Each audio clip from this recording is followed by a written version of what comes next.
Hello and most welcome to 1813 of the Heidegger series.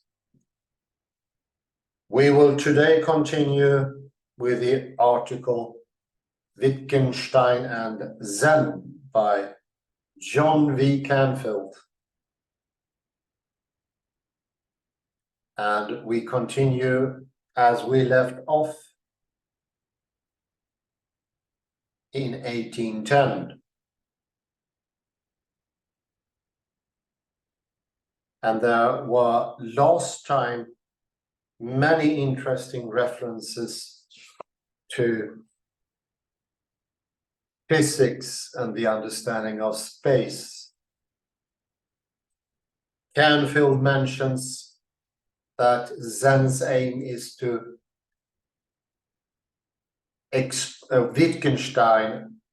Wittgenstein's aim is to explode the picture of an inside and an outside. The idea that the concepts, the words are taking place in some sort of insidedness. That insidedness is, of course, the private language.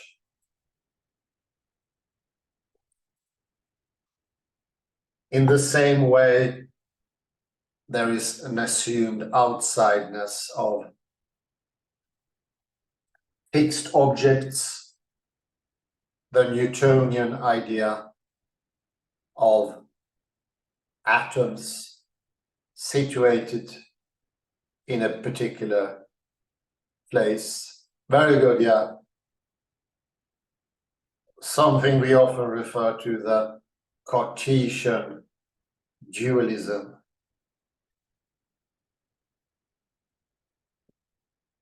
I think my personal view here is that the Cartesian dualism is something much more than only an idea.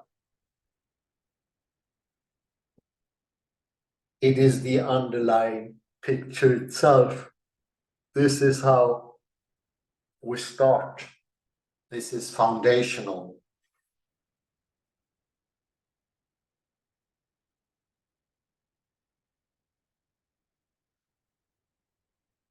And it makes us mistake our language, misunderstand what we are doing here,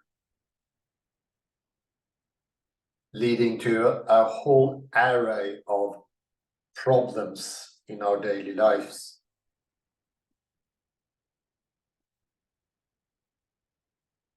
And I think we are all well aware of what this does to physics.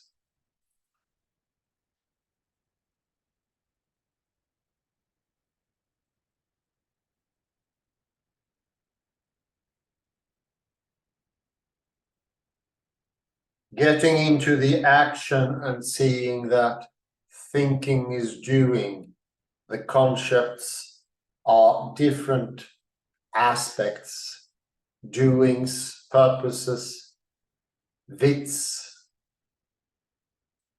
We bring meaning back into your existence. The long gone meaning will once more be something possible.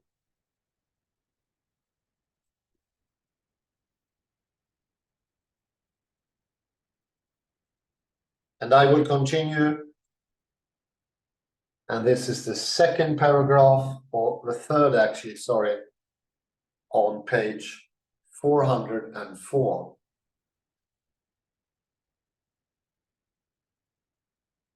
Samsara is nirvana. Another and a deep problem that must be discussed is this.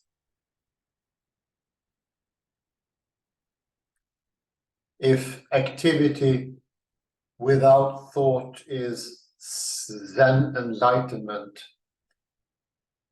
and if language is a certain kind of activity,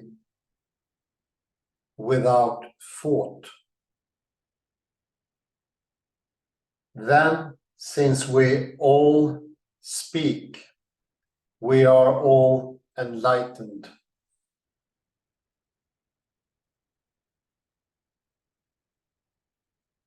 In a way, the conclusion follows. Although here, for sure, we meet paradox, it is helpful to approach the problem through another Zen poem, one by an 11th century Chinese layman.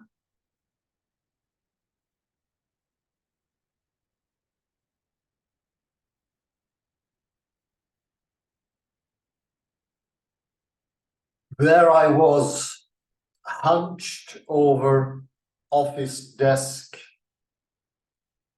mind an unruffled pool, a thunderbolt, my middle eye shot wide, revealing my ordinary self.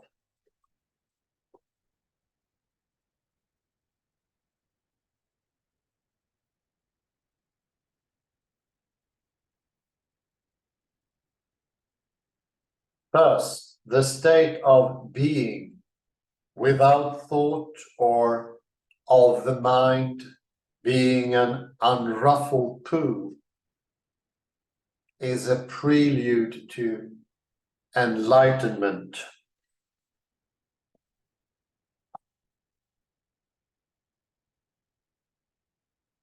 Second, the event of becoming enlightened. The thunderbolt reveals just the ordinary self, the self that was there all along.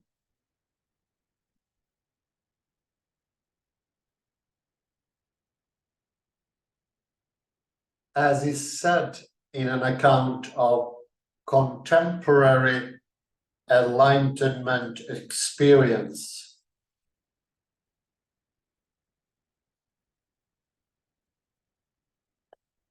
it was before me all the time, yet it took me 5 years to see it.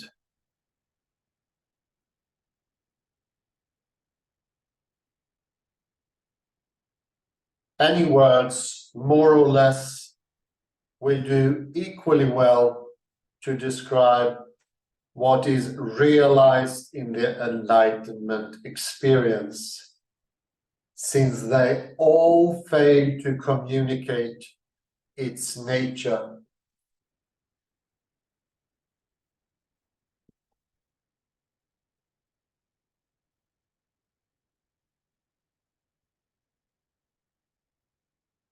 So let us say, as is customary, that what is realized is one's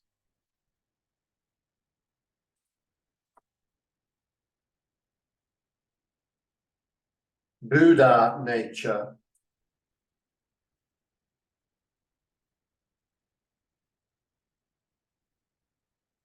The point would be that everyone at all times has the Buddha nature, true mind or whatever.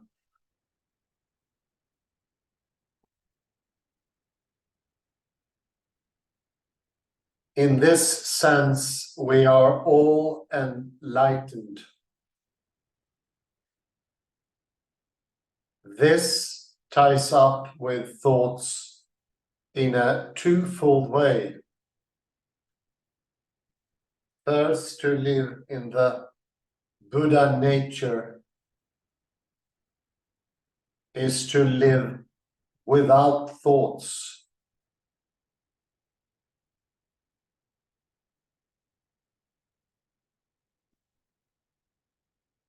Second, according to Buddhism, it is the fact that people constantly do have thoughts that keeps them from realizing the true nature.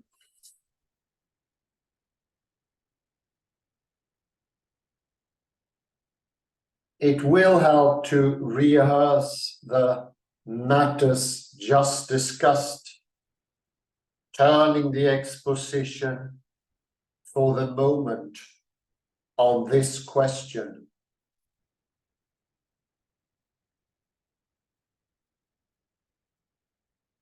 It has been said that to be enlightened is to live without thoughts.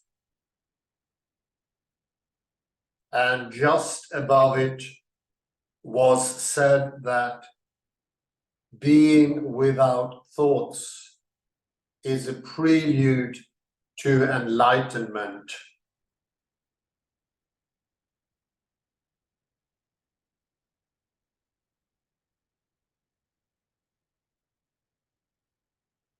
This appears to be a contradiction. Perhaps it is not. The trouble is that enlightenment can mean the event of realizing one's true nature, or the state of living in one's true nature with a realization of it.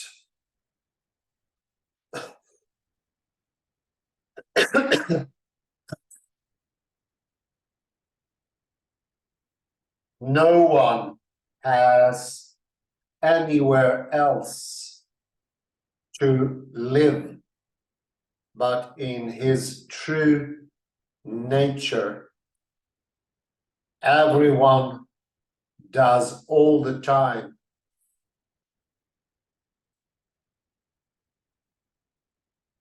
Thus, the difference between a Zen master and, say, the mailman is not that he first lives in his true nature, while the second does not.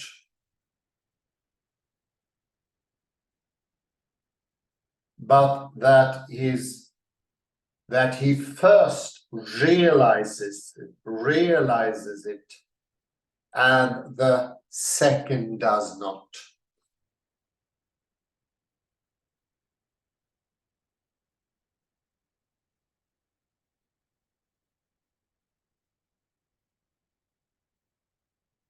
What keeps one from realizing it is one's thoughts. This is why being without thoughts is a prelude to the event of enlightenment or realization. But the model of the person who has realized his true nature is not that of, say, a person who has discovered a theorem in geometry, or who has made some similar intellectual discovery. While it is said that there is a noetic element of some kind in the enlightenment event, the crucial point seems to be this: one must, to be in a state of enlightened, not only have come to realize one's true nature, but one must live in this realization, and that means to live free of thoughts.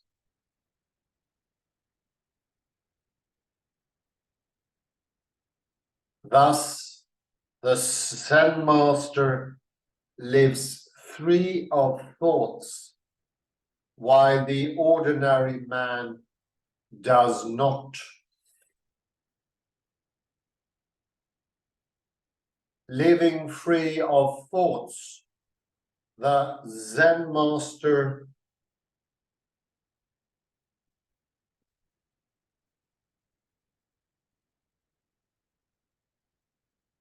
is in touch with his true nature, which for the ordinary man, while it is there all the time, is obscured by thoughts.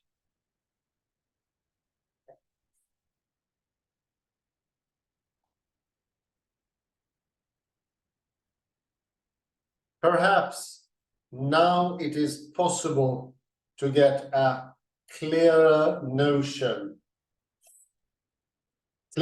on the notion that for Wittgenstein, language has a mystical base, or the notion that as far as language is concerned, Wittgenstein's Weltanschauung merges with that of Buddhism.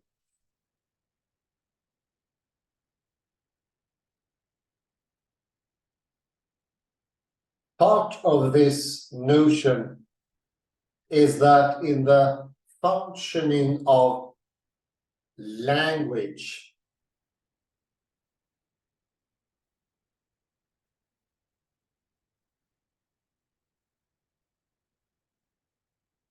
thoughts are superfluous.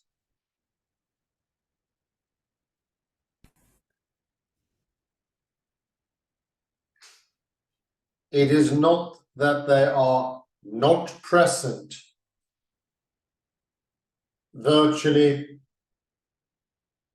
everyone has thoughts in his mind virtually all the time.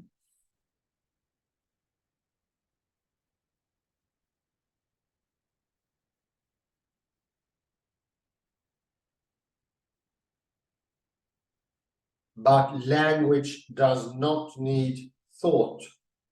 Understanding does not need thought. There's no job in understanding language for thoughts to do.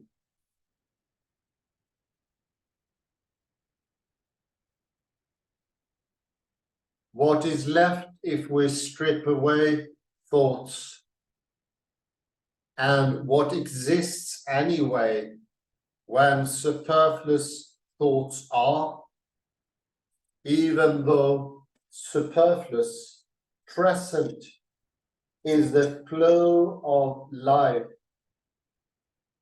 pattern forms of just doing something, practice the Buddha nature manifesting itself, the tile.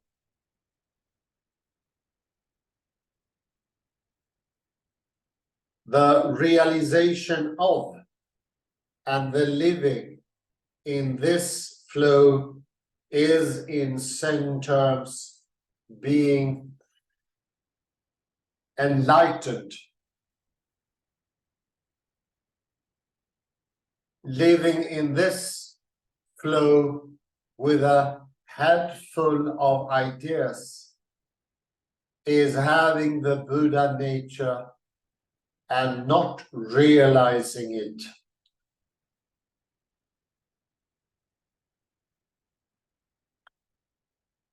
Concluding remarks. Did Wittgenstein intend the above interpretation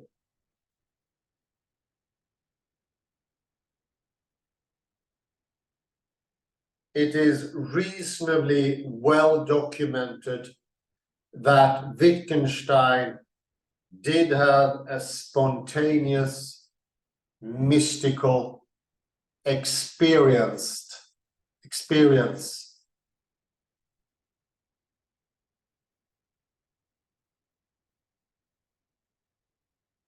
He apparently experienced the kind of world-transforming unity central to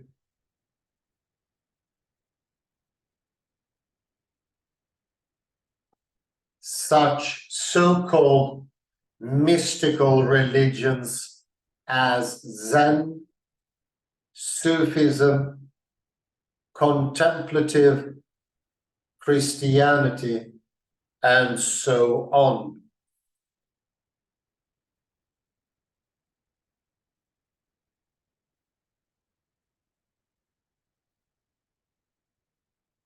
It is reasonable to think that this experience, which would be of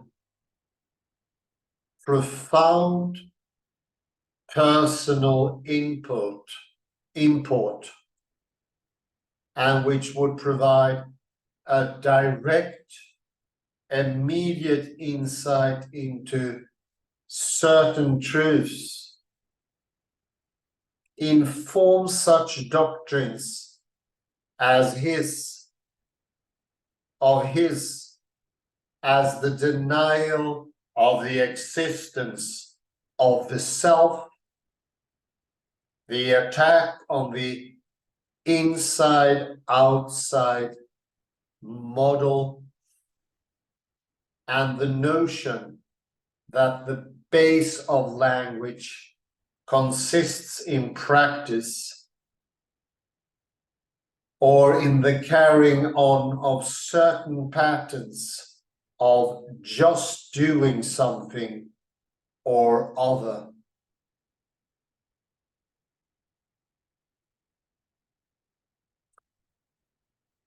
Thus, it appears reasonable, though of course not certain, to say that he did intend his work to be read in the way set forth above.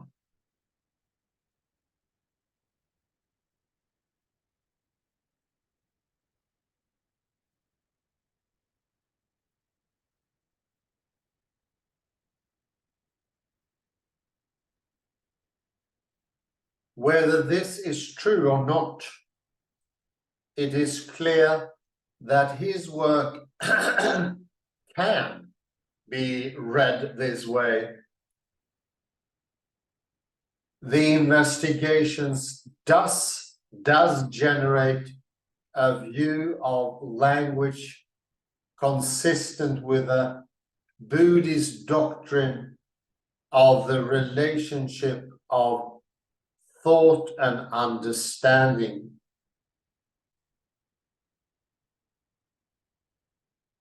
This view of language enables us to see that the picture which constitutes a barrier to the acceptance of Buddhism, the picture which presents thought as essential to understanding, may be rejected.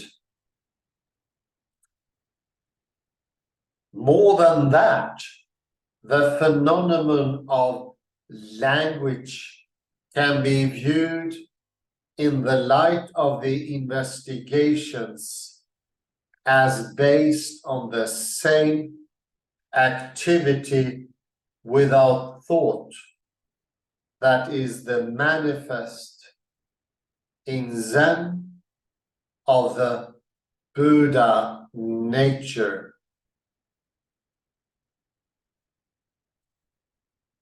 There's finally an apparent difference between Wittgenstein and Zen.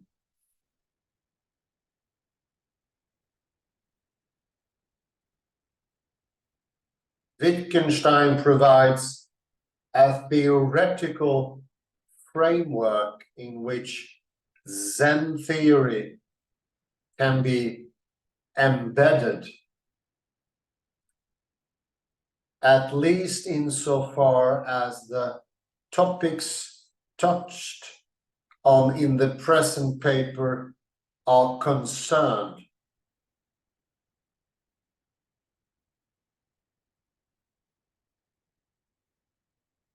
Theoretical here is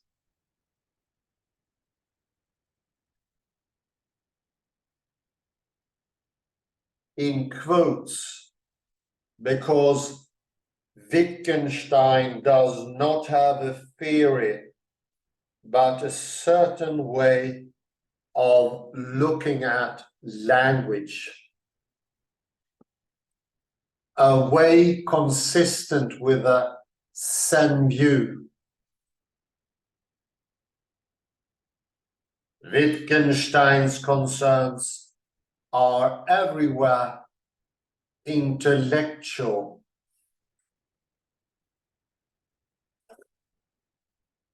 He attacks the Luftgebäude constructed by the intellect.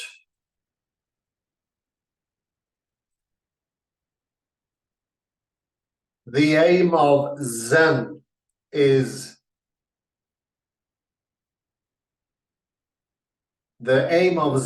of course, is to the contrary, not intellectual.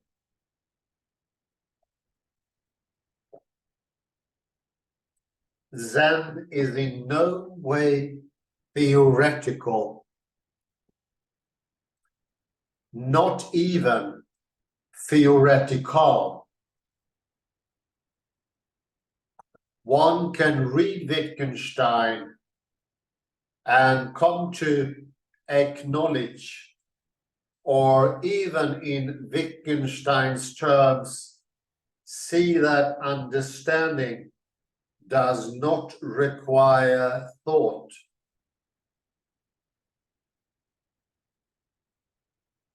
From the Zen point of view, this in itself would be an accomplishment of infinitesimal significance.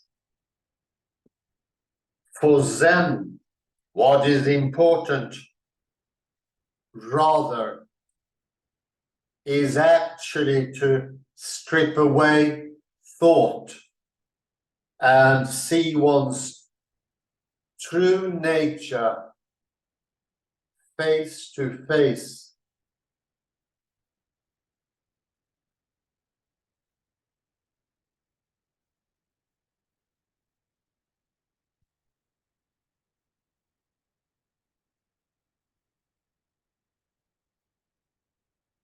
And yet, one has the feeling that this comparison is unfair to Wittgenstein.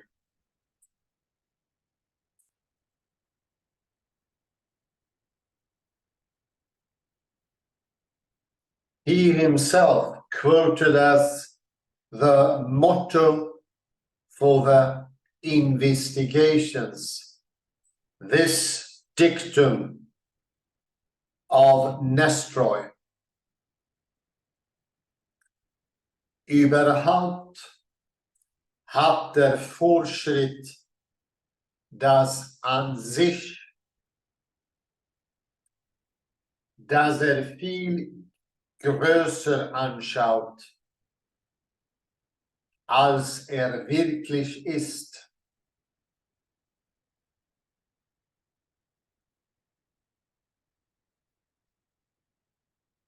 This obviously was meant to apply to his own work and to stress that in some way what we learn from it is unimportant.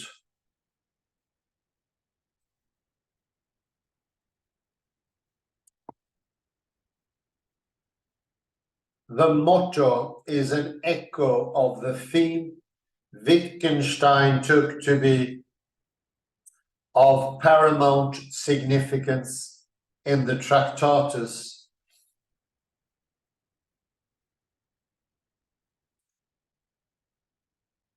Wittgenstein states this theme in a letter to Ludwig Ficke.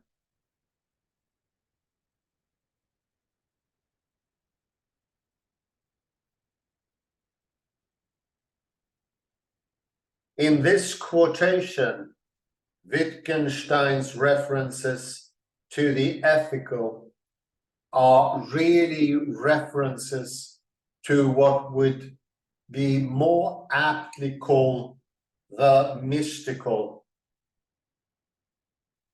See, for instance, his lecture on ethics.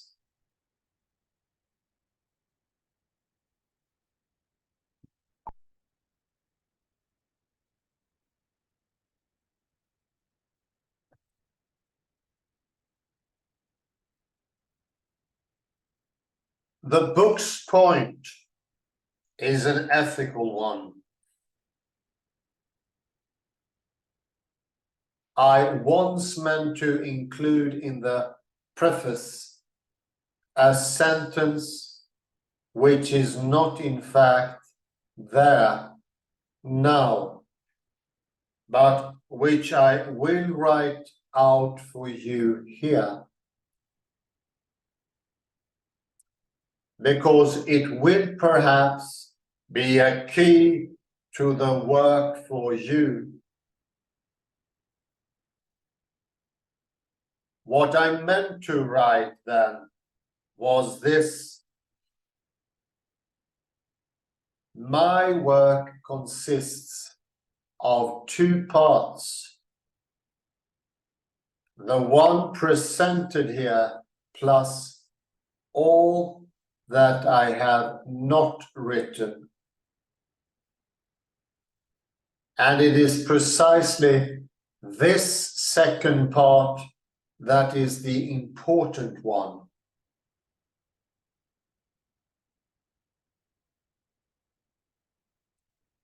My book draws limits to the sphere of the ethical from inside, as it were, and I am convinced that this is the only rigorous way of drawing those limits.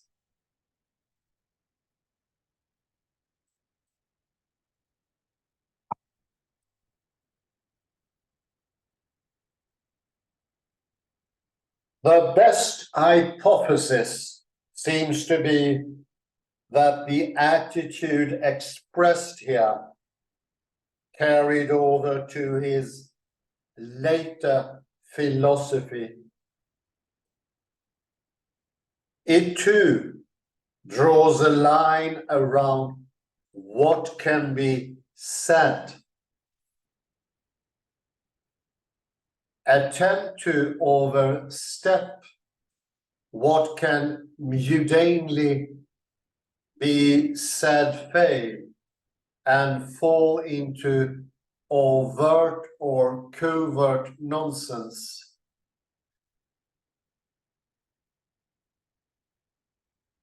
One thing that cannot be said is the ultimate nature of human reality,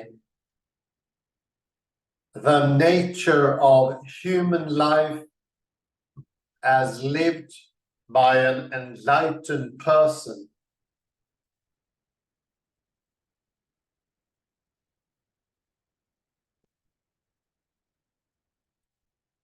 At one point in the transition period, between his early and later philosophy. Wittgenstein is recorded to have said the following: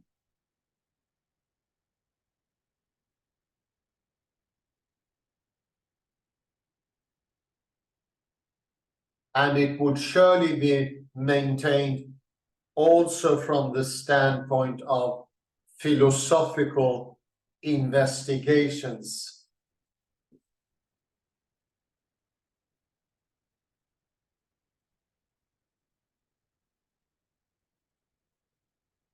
I can well imagine a religion in which there are no doctrines, so that nothing is spoken. Clearly then, the essence of religion can have nothing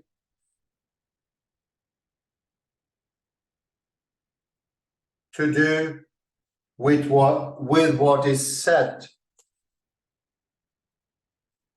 or rather, if anything is said, then that itself is an element in religious behavior and not a theory. Zen is just such a religion.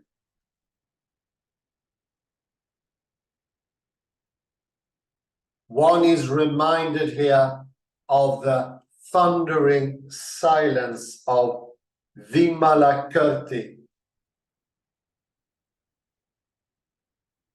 Wittgenstein would understand the significance of Zen silence.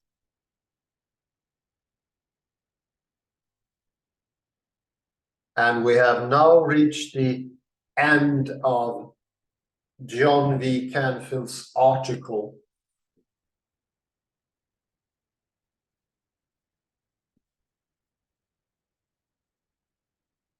Before I go over to summation, I will add a little injunction from Paul Johnston's book, with the allowance of Kalle Lundahl, if he has it ready at hand. Otherwise, I will not.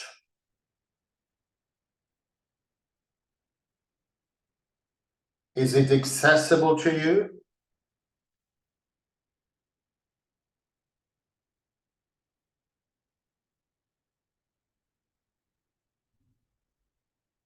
Yes.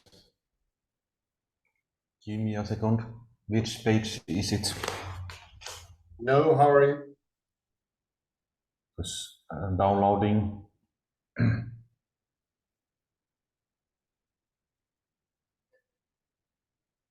Please tell me the page. It is in the complexity of the inner, and it's page 136. As we mentioned in the private language argument, and what Canfield called the dissolvement of the inner.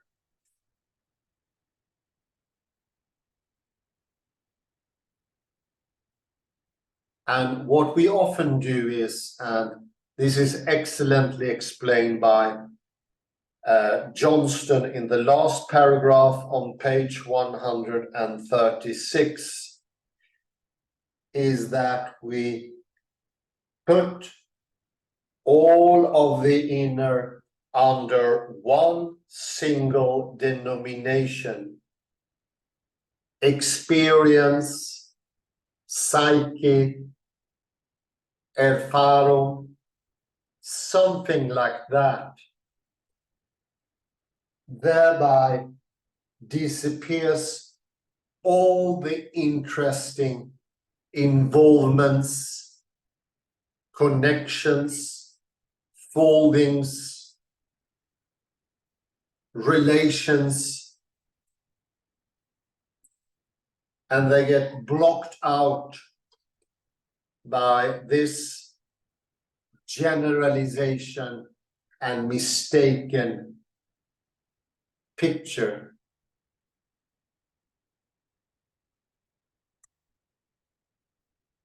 To counter that,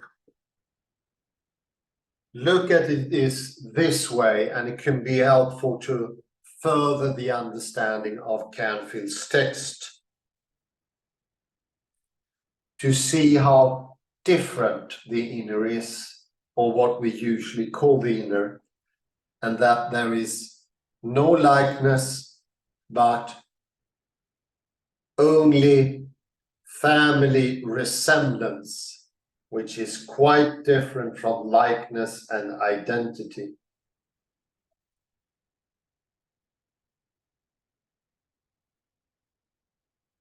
One way, this is from Johnston, of bringing out the differences between the various psychological concepts is by considering the inner content of each. This may seem strange, since we earlier criticized the idea that our psychological concepts are differentiated by their content.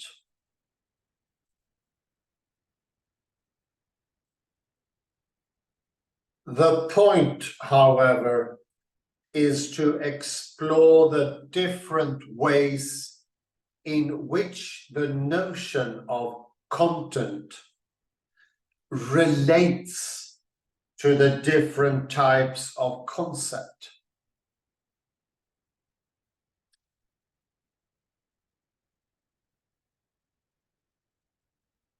The discussion of content is therefore simply one way of bringing out other wider differences. You see, as we saw in chapter 2,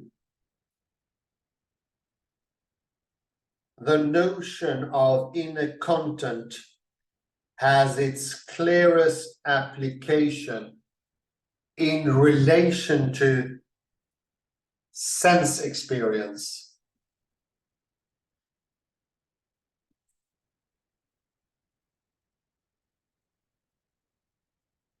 For we tend to think of the content of an experience as the private object, the sense datum, the object that I grasp immediately with the mental eye, ear, I would say tongue as well. The inner picture.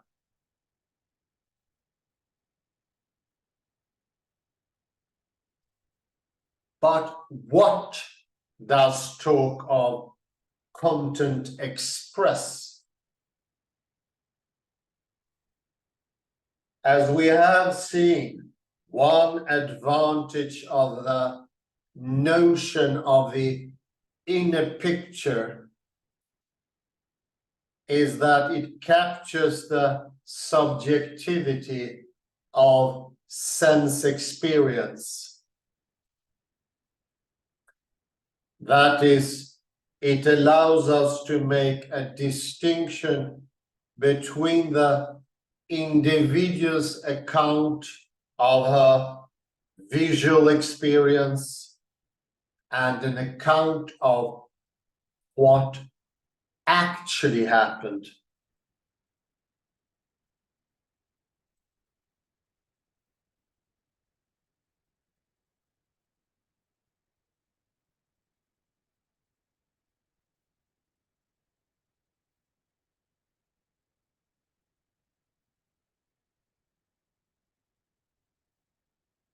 Furthermore, the notion of a content corresponds to the possibility of the individual offering a continuous account of what she is seeing.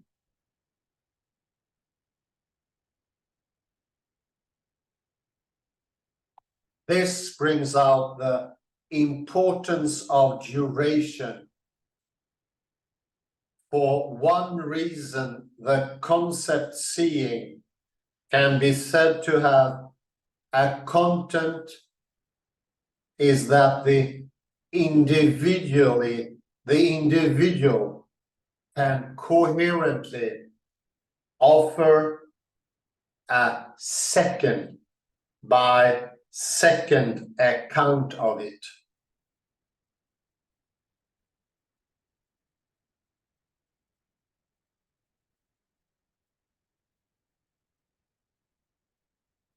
By contrast, knowing does not have genuine duration and so would not normally be said to have an inner content.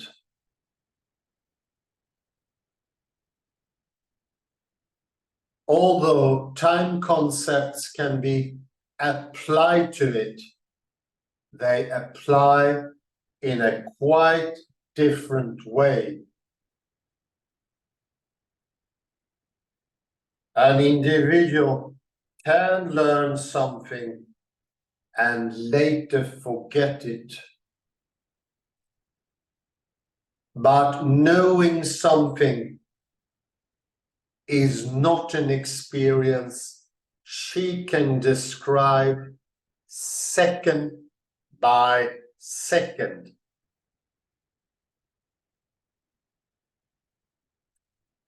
Furthermore, unlike seeing, it is not interrupted by a break in consciousness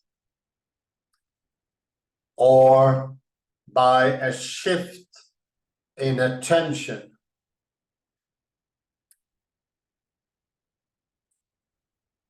Similarly, while the individual is aware of her changing sense experiences and can signal when a particular change occurs, that, for instance, when she can no longer see such and such a thing, or no longer distinguish such and such a sound, she cannot do the same with respect to her knowledge. For in this case, there is no continuous process to be monitored.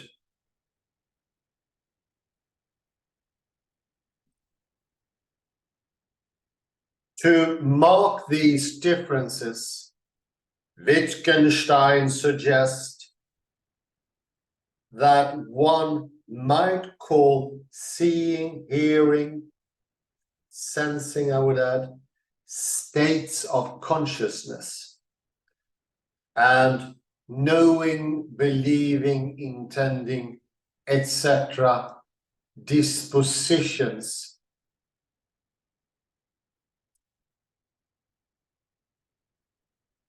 The general difference between the two is that one does not need to do a spot check to determine whether the former are continuing. Indeed, if one needed to do a spot check, this itself would show that the state had been interrupted.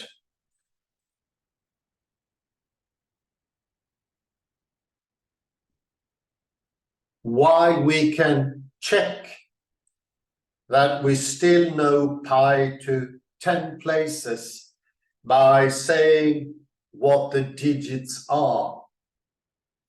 We do not have to check whether we are still hearing or seeing anything. Furthermore, since sense impressions have genuine duration, we could time each one with a stopwatch. By contrast, the duration of knowledge and ability to understand, an ability or understanding could not be measured this way. Such tests may seem to focus on a fine distinction where the real one is enormous. But to this, Wittgenstein replies,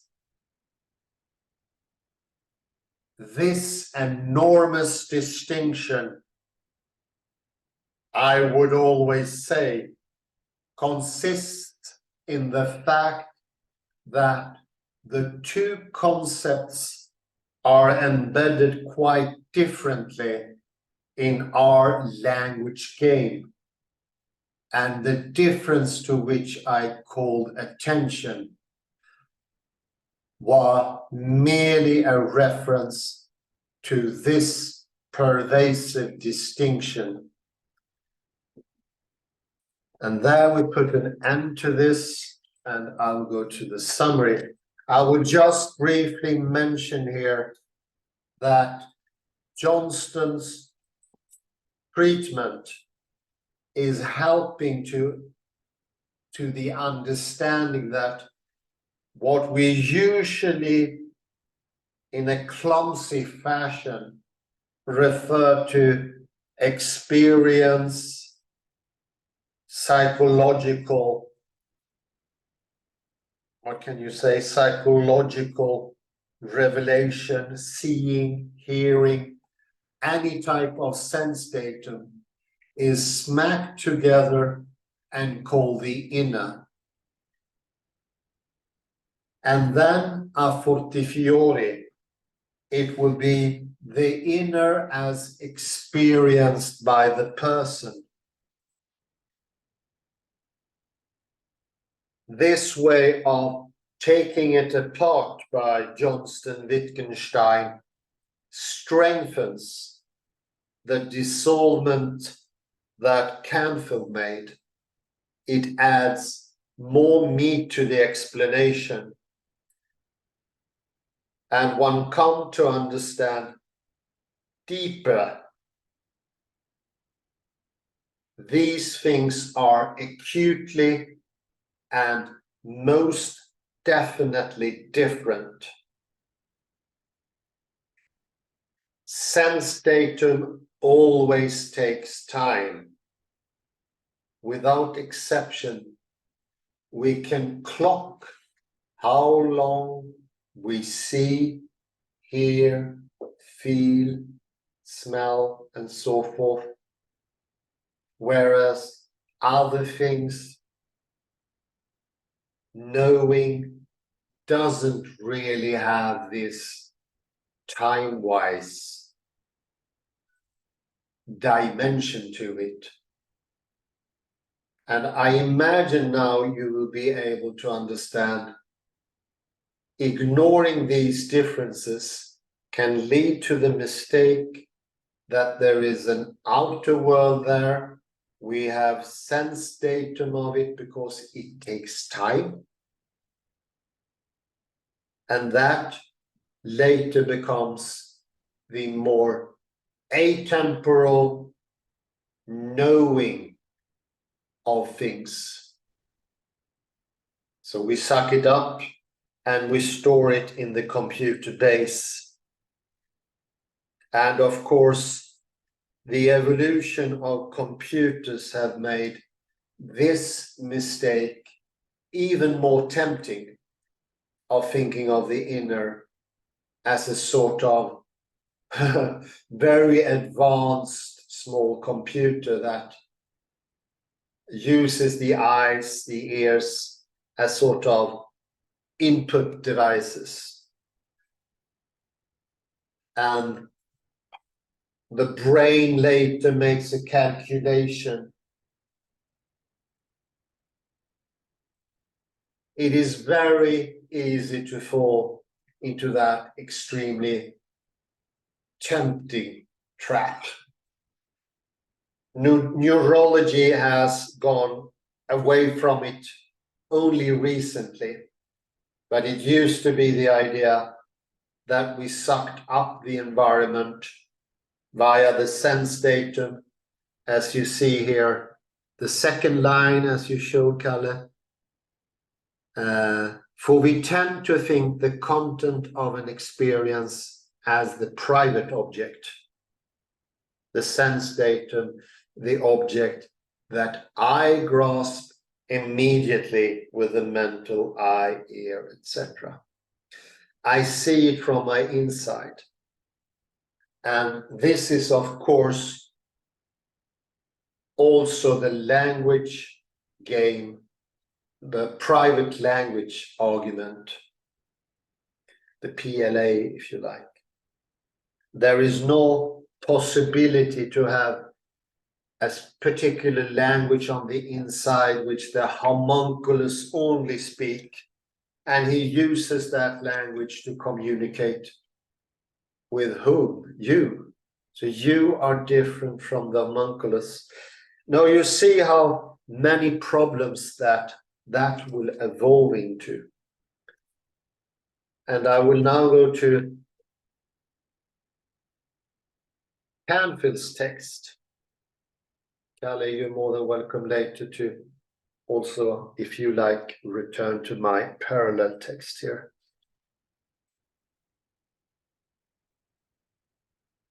So that was even more bringing wood to the fire to burn the concept of the inner as only inner, or an innerness in itself with no connection, no viable connection to anything outside of itself. It has, as we just said, enormous consequences. Those small details is exactly what leads to the assumption of an outside, isolated, unrelated world, doing its own business, having nothing to do with me whatsoever. And that is, as Wittgenstein says, we go to page 407, or the penultimate page if you have a PDF.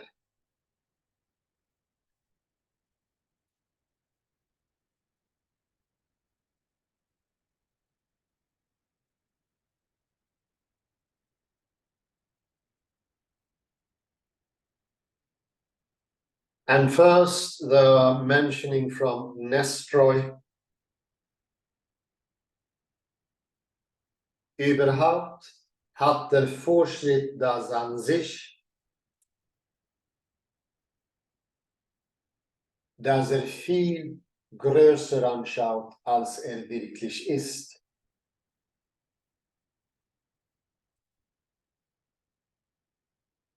And it refers to his own work, and that it might seem unimportant or superfluous. And in a way it is, because the tendencies are very small from the everyday language perspective or a philosophical perspective. But still remember how these mistakes led to the development of the whole physics, the classical physics.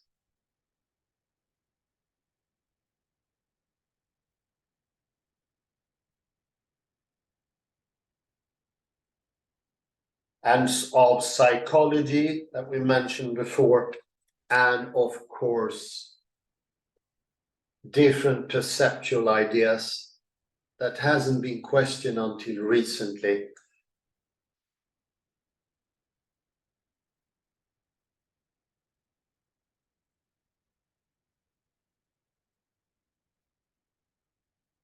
And if we go to the quote that is at the bottom here, we can see it already. The point is an ethical one. I once meant to include in the preface a sentence which is not in fact there now, but which I will write out for you here, because it would perhaps be a key to the work for you. What I meant to write then was this: my work consists of two parts. The one presented here, plus all that I have not written. That is the enormity of what is behind when you start looking into the inner and to the outer.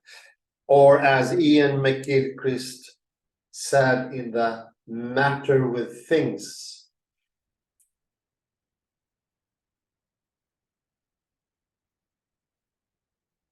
matter is more complex than anything we can think of. It is not as easy, simple as an atom, not at all. And neither is the inner an incredible simplification of just experiences. No, it is enormous. And once realizing this, you grow. You grow as a soulful spiritual being. You grow as a compassionate person to yourself and to your others, because you humble in the shadow of this enormity. And it's an important, very important mission for you in this, to live, to expand, and to get new knowledge, more understanding.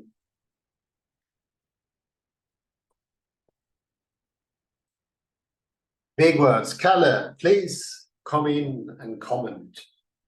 Okay, let's go to page 23 in the PDF version. It's page 405, the printout.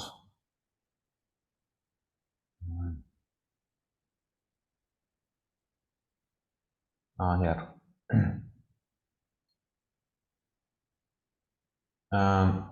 Thus, the difference between a Zen master and, say, the mailman, assuming he's not enlightened, is not that the first lives in his true nature, while the second does not, but that the first realizes it and the second does not. What keeps one from realizing it is one's thoughts. So in one way, he assumes Canfield that we do have thoughts, or this is a little bit contradictory. But Canfield's point seems to be that Zen master and mailman do not think. The minds are empty. And here I think that Canfield is making an error. I think that the Zen master and the ideal person in Wittgenstein should have an empty thought. That's the ideal. but I don't think that the normal man, average person, has emptied his mind.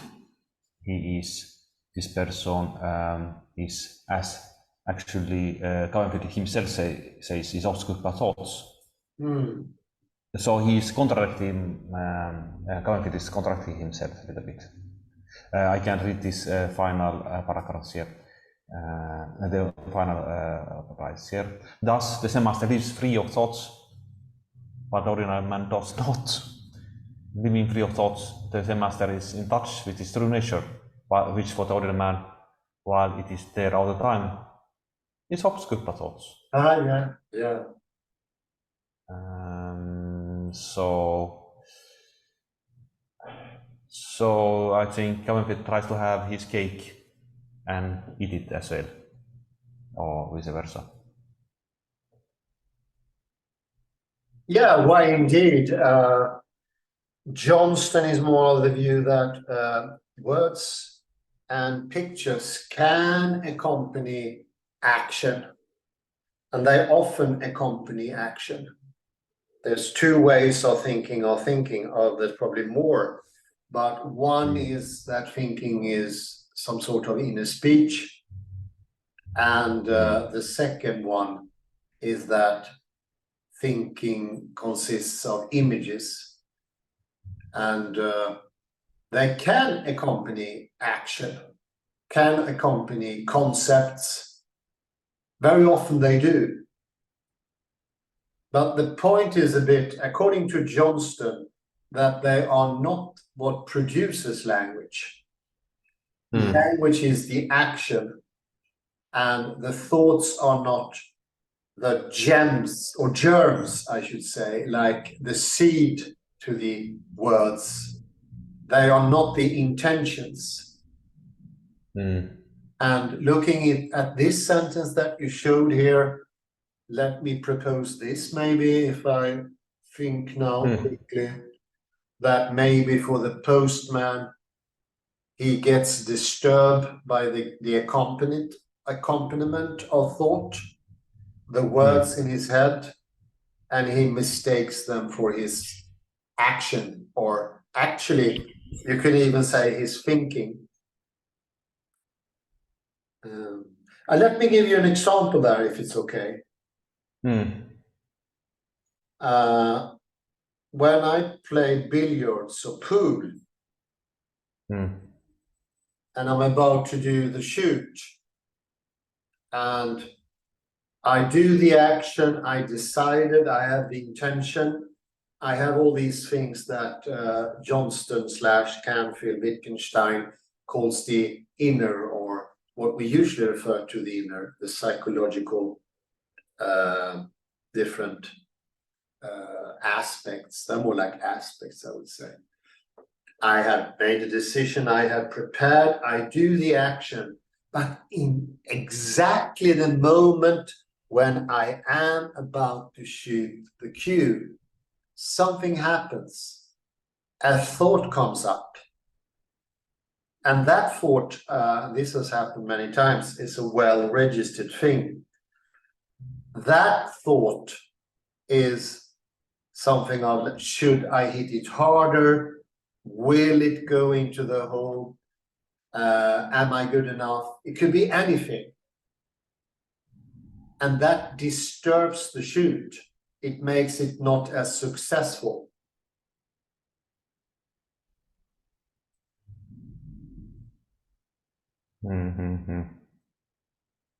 So it's an accompaniment. I think it will always be there. That's my private take on it. It's an accompaniment. It will always be somewhere in the background. But if you put too much attention to it, it can become problematic. Perhaps one of the keys is this phrase here. Language does not need thought. Understanding does not need thought. So understanding is something different than thought. Oh yeah, definitely. Yeah, I can agree with that, yeah. And let me now go over to Johnston. I try to grasp what he's saying here on page, I think it's 136. Let me check it. Yeah, 137. Let us compare it with the Lutheran sola scriptura. Yeah, good idea, Kalle. Very good. My clever colleague. Yes. But I don't actually know how to do this comparison. So in one way, we have concluded in the past that the Peter in the box is like the sola scriptura problem. Is then you cannot actually, it's isolated in a box, this Bible, free from any context, is free from tradition, but it's impossible. It's like a schizophrenic. It's like how a schizophrenic would understand his world. He's isolated from the world. Yeah.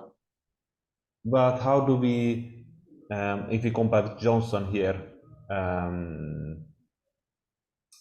what is the relevance? I don't know. I don't really get his point.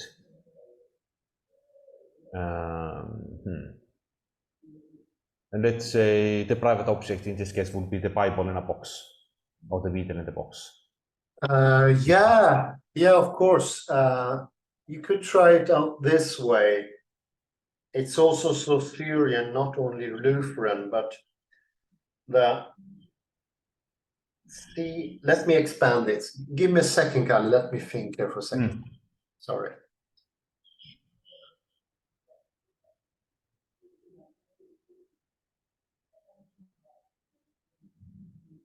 See if my explanation will be helpful as well. Remember meaning theory by Austin, or remember, you probably come across meaning theory in your studies before, the idea that every word is connected to a certain meaning. And that you can change words and you can call them synonymous. That is often called lexical meaning in some sense, but it doesn't have to stem from a lexicon, but it's the idea that there is a meaning.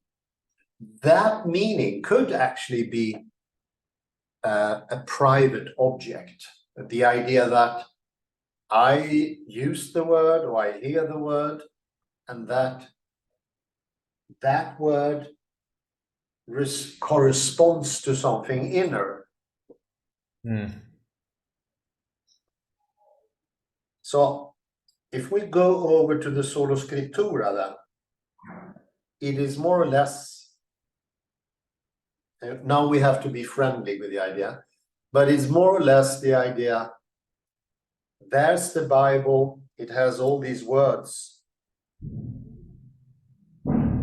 Let me look up the meaning of those words. Let me check what it really means. Let's leave tradition. And what he doesn't mention, Luther, in this example of mine, is that when he refers to meaning, he is actually referring to a private object that he has access to. He doesn't say that, he's not aware of it. And he uses that. He and also other parts of the clergy. And oddly enough, and this is also a view that has some support from Ian McGilchrist, what oddly happened after the Reformation, although the original idea was that the clergy should be more equal to the people, be on the same level, they became the interpreters, the meaning bearer, the ones who understood the meaning, and they were elevated high upon the auditorium, looking down at them. And you could say the sort of scriptura is suffering from this idea that we only need a Bible, and then they forget, where does the meaning of the word stem from? They don't use. It's not active anymore.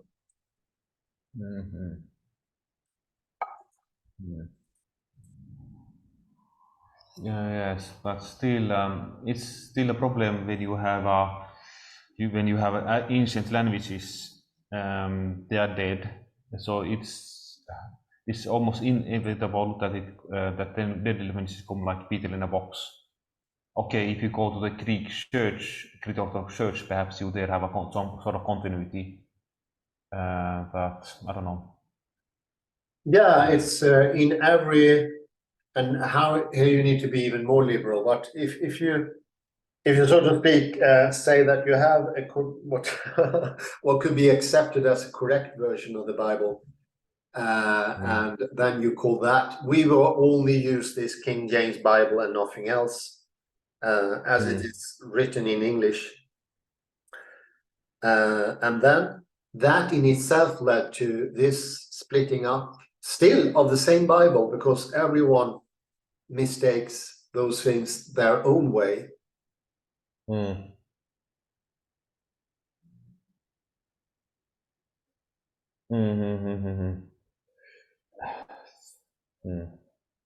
So perhaps a way of avoiding this problem is examine how this word is used also in other authors.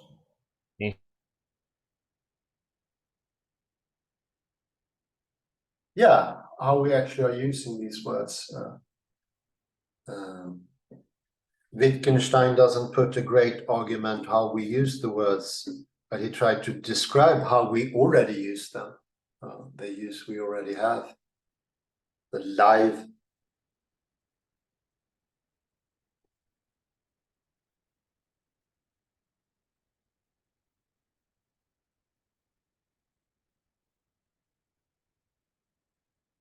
And of course, tradition, which Luther took away and other people taken away, could be, I'm just guessing here, could be the content of doings, old actions,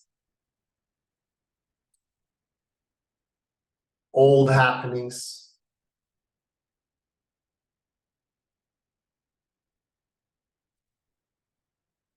Old ways of actually managing these things.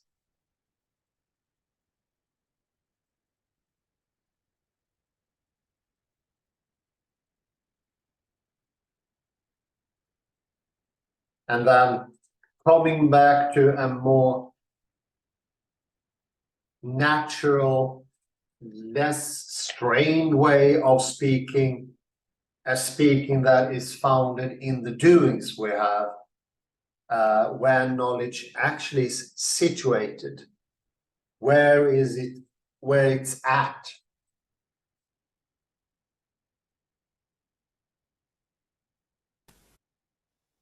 Where it stemmed from?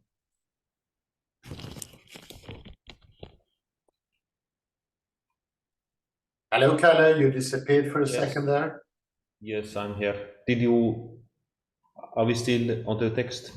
We are still on the text. So how to get avoid of the private language game trap when it comes to, let's say, biblical studies? My one proposal could be that you compare how the words are used with contemporary authors. Oh, yeah. Of course, it's easier said than done. Yeah. And then perhaps an other passages in the Bible and so forth. Yeah, I like that idea. But still, I think Luther was not silly. He did that as well, I think, to a certain degree at least. Yeah, yes, you cannot establish the meaning of a word from a single passage. That's clear. No, you cannot from a single person or a single group of person. It needs to be the whole global intake and including history as well. These are my words, of course. Well, perhaps we should leave it there, Hans. Yeah, I like your suggestion. Thank you very much, Kalle Lundahl, for your excellent comments. Thank you, everyone, for listening in. Have a very pleasant morning, day, afternoon, or whatever you're having. And bye-bye for now. Thank you.